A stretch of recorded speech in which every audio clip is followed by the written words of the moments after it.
Hello guys, आज हम बात करेंगे इंटेल की RG8V के बारे में कि इसकी प्रोग्रामिंग कैसे करते हैं और किन बातों का ध्यान रखते हैं। तो पहला चीज़, अगर कनेक्शन की बात की जाए तो जो भी APFC पैनल रहे उसका कनेक्शन जो है, जहाँ पे आप इनकमर में CT डाल रहे हैं तो हमेशा पावर केबल को आउटगोइंग से कनेक्ट करें। ओके, दूसरी बात कर लेते हैं कि हम इसकी प्रोग्रामिंग के लिए हमें क्या क्या कंपलसरी पैरामीटर्स डालने होते हैं। तो बेसिकली RG8V में केवल एक ही कंपलसरी पैरामीटर है जो CT रेशियो है। एक्चुअली CT रेशियो ही डाला जाता है इसके अंदर, मीन्स कि अगर अल्ले से आपकी 100/5 की CT है तो 100 डिवाइडेड बाई 5 मीन्स आपका हो गया 20 रेशियो। तो केवल आपको 100/5 के लिए केवल 20 आपको डालने की ज़रूरत पड़ती है। तो हम बताते हैं कैसे 20 पड़ेगी। जब भी स्क्रीन ऑन होती है RG8V में तो आपको यही सिंपली स्क्रीन दिखाई देगा। आपको सेट बटन को प्रेस करके रखना है, इजली ऑटो लिख के आएगा। डाउन करके आपको देखेंगे तो डाउन करते हुए आप चले आएंगे नेटवर्क के ऊपर, तो आप देखेंगे नेटवर्क के ऊपर लाइट इंडिकेशन जल रही है। नेटवर्क पे आती है यहाँ TRF लिखे आता है, यानी कि ट्रांसफार्मर की जो सेटिंग्स इसके अंदर डालनी है। एंटर करेंगे तो UTR आया है। आपको UTR में कुछ भी चेंजिंग करने की जरूरत नहीं है, जैसे आप बटन को प्रेस करना है। आपको CTR पे जाना है।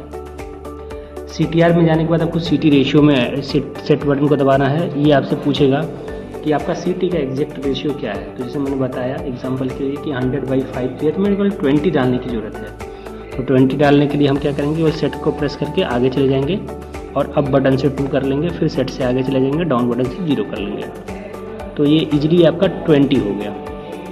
जैसे सेट बटन को दबाएंगे दोबारा CTR आ जाएगा।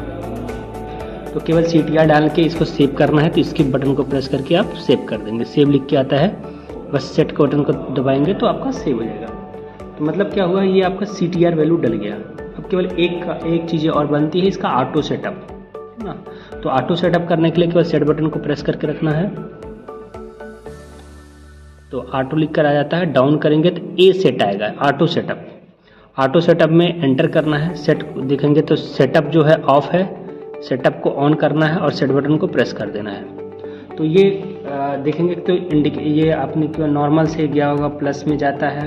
तो ये पूरे प्रोसेस को क्या करेगा, अब इसका इंडिकेशन 1 by 1 क्या करता है, कैपेसिटर्स को ऑन करता है। 1 2 3 4 5 6 7 8 सारे बैंक को ऑन कर लेगा, सबकी वैल्यू को डिटेक्ट कर लेगा। उसके बाद नॉर्मल कंडीशन में आ जाता है और रिक्वायरमेंट के अकॉर्डिंग पावर फैक्टर जो कैपेसिटर्स है उसको ऑन ऑफ करने लगता है। तो अभी जैसे ये लोड पे नहीं है तो वो चीज़ें नहीं होंगी, बट ये इसका प्रोसेस रहा है कि हम CT रेशियो डालना है और ऑटो सेटअप करके छोड़ देना है। हमने देखा कुछ टाइम के बाद ऑटो सेटअप के बाद खुद ही ये पैरामीटर्स आपके पावर फैक्टर वाले दिखे हैं। तो ये cos5 पे है इसका पैरामीटर। अब डाउन करके इसके वोल्टेज को भी चेक कर सकते हैं कितना चल रहा है, करंट चेक कर सकते हैं। जैसे लोड कंडीशन पे नहीं है तो 000 आ रहा है। कितना किलोवाट का लोड है, तो यहाँ अगर वाट में आएगा तो यहाँ पे कोई भी इंडिकेशन ऑन नहीं होगा। अगर किलोवाट वाट में आता है तो यहाँ पे वो भी इंडिकेशन आएगा। वार रिक्वायरमेंट KVA, ठीक है। ये टोटल जो होता है आपका परसेंटेज ऑफ इंडक्टेंस है, कैपेसिटेंस, ठीक है। ये सारी वैल्यू 1 by 1 आप डिस्प्ले के ऊपर चेक कर लेंगे, दोबारा आप cos5 पे आ जाएंगे। तो ये सिंपली रहा कि RG8V रिले की प्रोग्रामिंग में कैसे करें, ठीक ना। समटाइम कुछ कस्टमर्स ऐसे होते हैं जो चाहते हैं कि हम इसे ऑटो सेटअप, चूँकि लोड कंडीशन में करना पड़ता है, थोड़ा बहुत लोड चालू रहे उस कंडीशन में ऑटो सेटअप करते हैं।